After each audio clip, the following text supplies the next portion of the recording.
Now we are able to read the data from the database. Now what we are going to do, we are going to send these movies to the embedding models and create the embeddings and also store those embeddings in the vector store. For that, I need to inject the vector store into this application runner. And if I check this vector store dot add, I need to provide the list of documents, and these documents are coming from the Spring AI package. So first of all, I need to create a document from this Spring AI, create a document and also new document. First of all, let me get any of the movies from this list. So let me just take the first element from this movies, which is also a movie. And what I'm going to do, I'm going to send this movie. I want to create embeddings on this movie name, main leads and plot description. I do not need to focus on this movie ID. So what I'm going to do, movie dot, I want this movie name. I'm going to concat with the space plus movie dot, I want this main leads, and also I want movie dot plot description. And the second thing which we need to pass, and this is optional, I want to also send the metadata, which we could do with the help of this map. This needs to be passed key value pair. What I'm going to do, I'm just going to pass all these 4 parameters.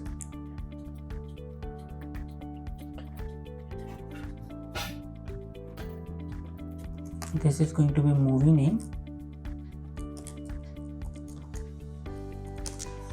Third one is main lead.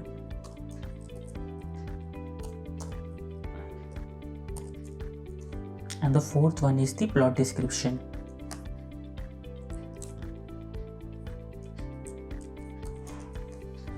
And the first one is the movie name itself. Second one is the movie name. Third one is the main lead. And the fourth one is the plot description. Of course, I need to add the movie dot.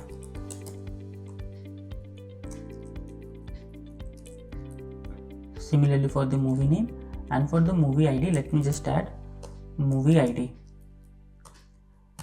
And that's it. Now we are able to create our document. So this is our metadata, and on these things I want to create the embeddings.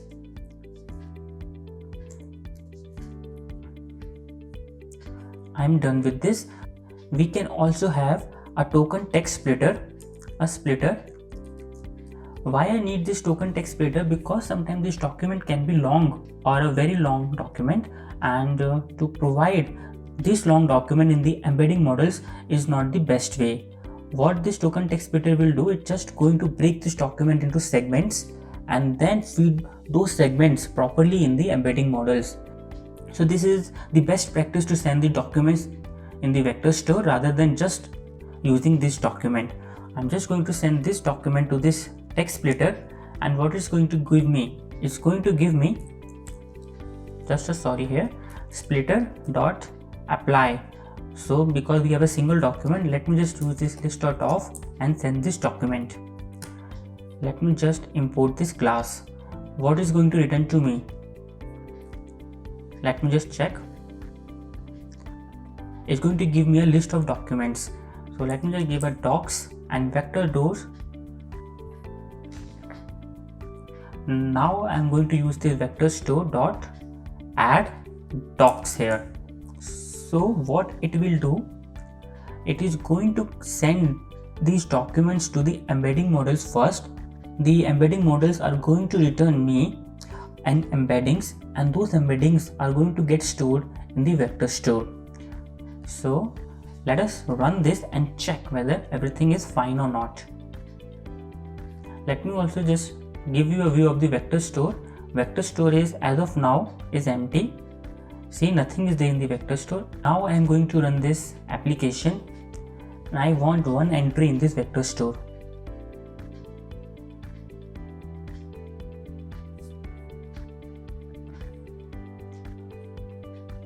And let us check the vector store now.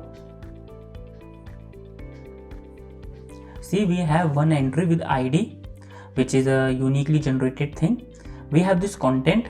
On this content we have created the embeddings. What we have this name, we have this main leads, and then we have the description.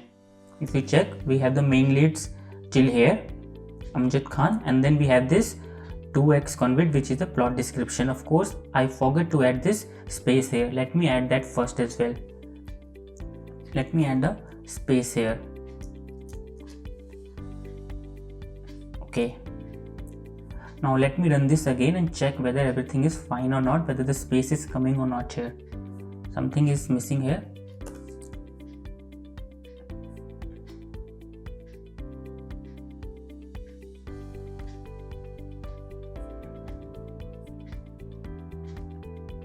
Let me check this again, vector store. Of course, another embedding has been created. Let me just check whether everything is fine in the content or not. Yeah, Amjad Khan, and we have the space for the plot description. If you check the metadata, we have, let me just scroll a little bit here. We have this main leads, we have the movie name, and we have the plot description. And now the best part of this video is this embeddings. Let us check the embeddings. How much embeddings has been created? See, this is a very long list of numbers, or you could say a long matrix which has been generated by the OpenAI embedding model. If I just copy this is a very long list and the dimension is 1536. Let me just paste it on a Visual Studio Code.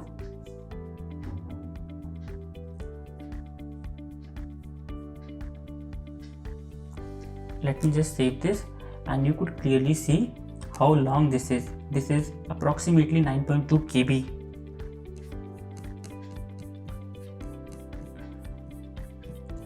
So this is quite long.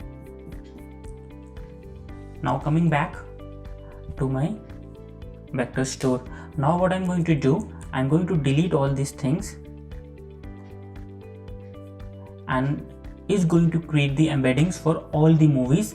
So what I need to do, I just need to have this for loop of this Bollywood movies, movie and movies. I need to do this. I need to get rid of this now. I'm going to just cut and paste here because I need to do one by one, and this document has been created. Let me just do a little more indentation.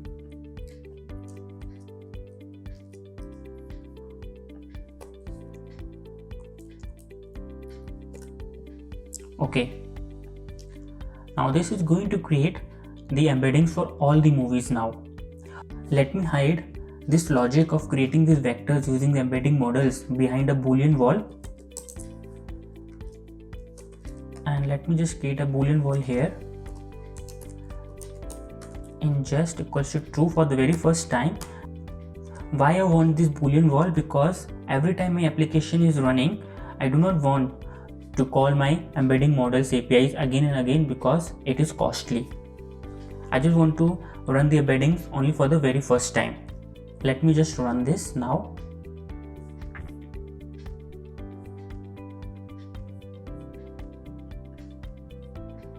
And let me also open this vector store. True has been created. It is going to create slowly. Let us see now. It's getting increased. Let us wait for a few more seconds.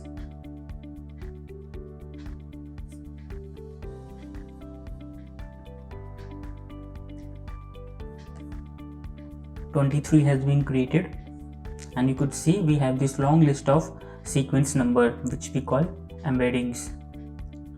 The embeddings for all 156 records has been created. This vector store.add is doing two jobs. The first job, it is calling the OpenAI embedding models APIs to fetch the embeddings for the document. Once it gets the result, the second job is to store those results in the vector store. Let's continue.